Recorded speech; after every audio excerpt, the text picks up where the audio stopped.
2023년 2월 12일 일요일입니다. 이번 한 주 교과를 함께하게 된 저는 오클라호마 교회를 섬기고 있는 전상훈입니다. 기도하시고 이 시간을 시작하겠습니다. 사랑이 많으신 아버지 하나님, 우리로 하여금 죄로 물든 이 땅에서 하나님을 찾고 하나님을 섬기며 살아갈 수 있도록 축복하시니 감사합니다. 주님, 말씀 가운데에서 주님의 뜻과 생각들을 우리가 읽고 우리의 생애 가운데 주님의 귀한 것들을 받아 살아가게 하여 주시옵소서. 가장 먼저 이 아침에 주의 세미한 음성을 듣기를 원하오니 하나님 우리의 각자의 심령 가운데 역사하셔서 귀한 것들로 알게 하여 주시옵소서. 주를 온전히 배우기를 원합니다. 주를 온전히 알기를 원합니다.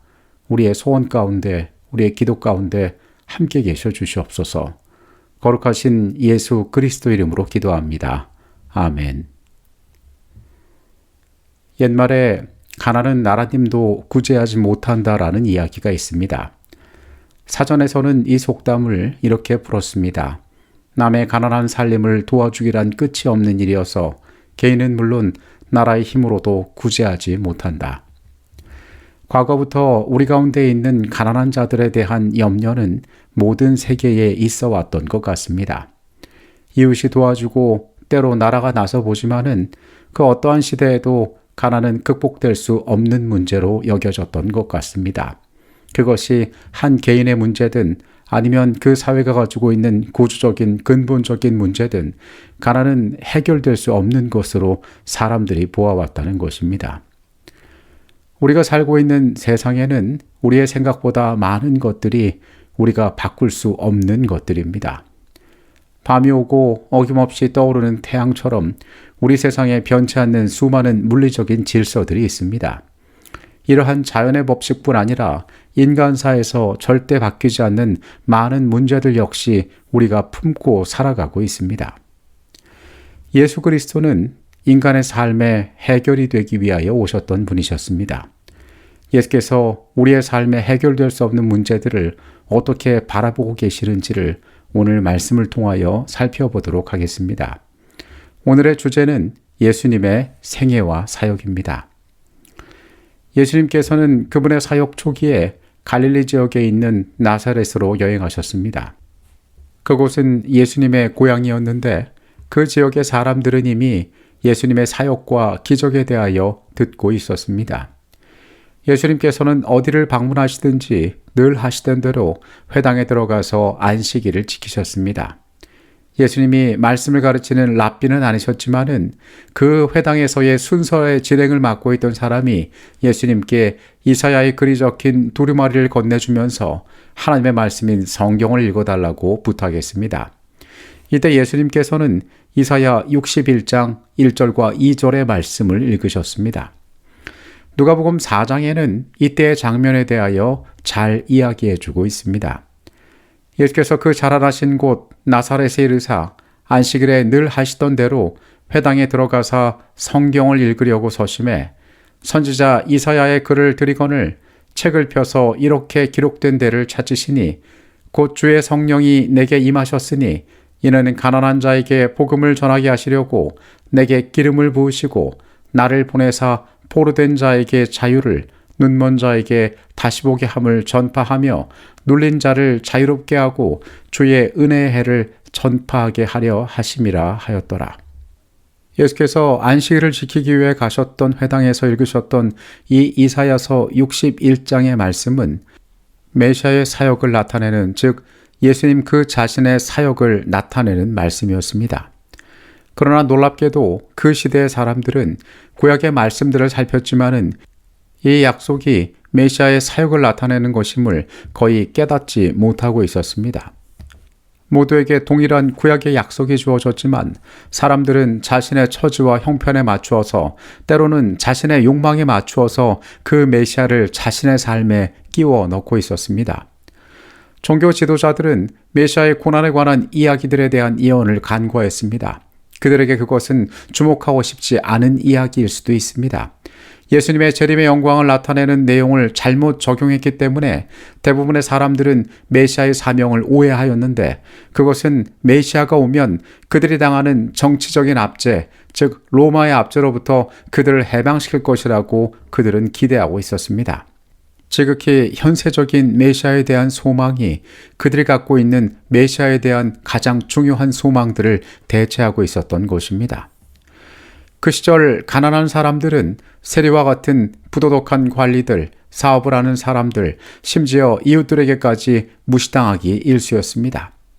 그 배경에는 가난 역시 하나님의 저주라는 인식이 그들 사이에 있었기 때문이었습니다. 하나님의 저주로 말미암아 그들에게 가난이 이르렀고 그들의 삶이 이토록 불행하게 있다라고 이야기하는 것입니다. 행위의 악함과 마찬가지로 그들의 태생적인 이러한 불행이 죄로 여겨지던 시대였던 것입니다. 앞서 이야기한 것처럼 사람 스스로의 노력과 능력으로 그들의 가난한 형편을 극복할 수 없었기에 이것이 마치 죄의 저주처럼 여겨지는 이러한 현상이 어찌 보면 그렇게 이상한 것도 아니었습니다. 이러한 생각으로 말미암아 가난한 사람들과 그들의 불행한 형편에 사람들은 거의 관심을 두지 않았습니다. 그들의 운명은 정해진 것처럼 보였습니다. 그런데 그때 예수께서 이 말씀을 읽으셨던 것입니다. 예수께서는 가난한 사람들을 대하여 그분께서 펼치실 사역이, 메시아의 사역이 우선적인 것임을, 그것이 중요한 메시아의 증거가 될 것임을 사람들에게 예언을 통하여 말씀하셨습니다. 누가복음 4장에서 인용한 이사야 61장의 말씀은 메시아의 사역을 이렇게 선포합니다. 주 여호와의 영이 내게 내리셨으니 이는 여호와께서 내게 기름을 부으사 가난한 자에게 아름다운 소식을 전하게 하려 하심이라. 나를 보내사 마음이 상한 자를 고치며 포로된 자에게 자유를, 갇힌 자에게 노임을 선포하며 여호와의 은혜의 해와 우리 하나님의 보복의 날을 선포하여 모든 슬픈 자를 위로하되. 세상은 예수에 대하여, 메시아에 대하여 온전한 빛을 가지고 있지 못하였습니다. 심지어는 그분의 길을 준비하기 위하여 왔던 침례 요한조차도 예수의 사명에 대하여 온전히 깨닫지 못했던 것 같습니다. 그가 옥에 갇혔을 때에 그는 자신의 제자들을 보내어 예수에게 묻습니다. 오실 그이가 당신이니까? 당신이 과연 우리가 기다리던 메시아냐고 묻는 것입니다. 참된 메시아의 증거는 강력한 군대를 일으키는 것도 정치적 야망을 품는 것도 아니었습니다. 세상적 그 어떠한 것보다 말씀이 예언한 그 증거가 그들에게는 더 뚜렷한 것이 될 것이었습니다. 시대소망 215페이지입니다. 구주의 제자들처럼 침례 요한도 그리스도의 왕국의 본질을 이해하지 못했다. 그는 예수께서 다윗의 보좌를 취하시리라고 기대하였다. 그러나 시간이 지나도 구주께서 왕으로서의 권위를 주장하지 않으시는 것을 보고 요한은 당황하여 근심하게 되었다. 요한도 그 당시 세계의 사람들과 크게 다를 것이 없었습니다. 그에게 역시 메시아의 증거는 다윗의 보좌를 차지하는 것으로 보였던 것입니다. 그런데 예수께서 그를 찾아왔던 요한의 제자들에게 이렇게 말씀하십니다. 예수께서 대답하여 이르시되 너희가 가서 듣고 보는 것을 요한에게 알리되 맹인이 보며 못 걷는 사람이 걸으며 나병 환자가 깨끗함을 받으며 못 듣는 자가 들으며 죽은 자가 살아나며 가난한 자에게 복음이 전파된다 하라. 예수께서는 그분의 사역을 요한의 제자들에게 친히 보여주셨습니다. 그리고 그들이 목격한 그 모든 것을 요한에게 가서 전하라고 이야기하셨습니다. 이것은 이사야 61장의 말씀의 성취였습니다. 이걸로 충분한 증거가 되어야 할 것이었습니다. 진정한 메시아의 사역은 왕의 보좌에 오르는 것이 아니라 가난한 자에게 복음이 전파되는 세상의 약한 자들을 위하여 오신 하나님의 아들의 모습이었던 것입니다. 예수님께서 세상에 와서 하셨던 그 놀라운 일들은 사람들에게 기이한 일로 여겨졌을 것입니다. 왜냐하면 그분께서는 하지 않아도 될 일, 해봤자 소용없는 일을 그 세계에서 하고 계셨기 때문이었습니다.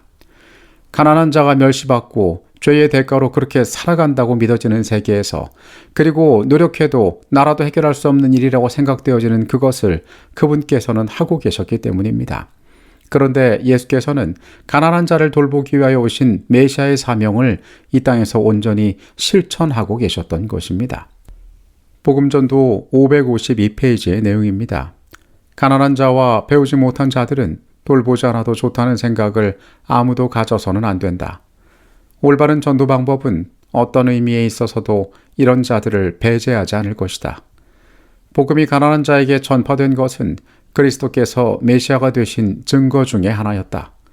우리는 모든 계급의 사람들에게 이 시대를 위한 특별한 진리를 깨달을 수 있는 기회를 주기 위하여 연구해야 한다. 교회란 곳이 가지는 특별함이 있습니다. 이것은 세상의 그 어떤 조직과도 비교할 수 없습니다. 교회는 문턱이 낮은 곳이어야 합니다. 교회는 누구나 환영받는 곳이 되어야 합니다. 그것은 교회가 메시아의 사명과 닮아있기 때문에 그렇습니다. 예수께서 갖고 계셨던 메시아의 사명은 그분의 탄생에서부터 나타나 있습니다. 그분은 가장 비천한 장소에서 가장 초라한 부모에게서 태어나셨습니다.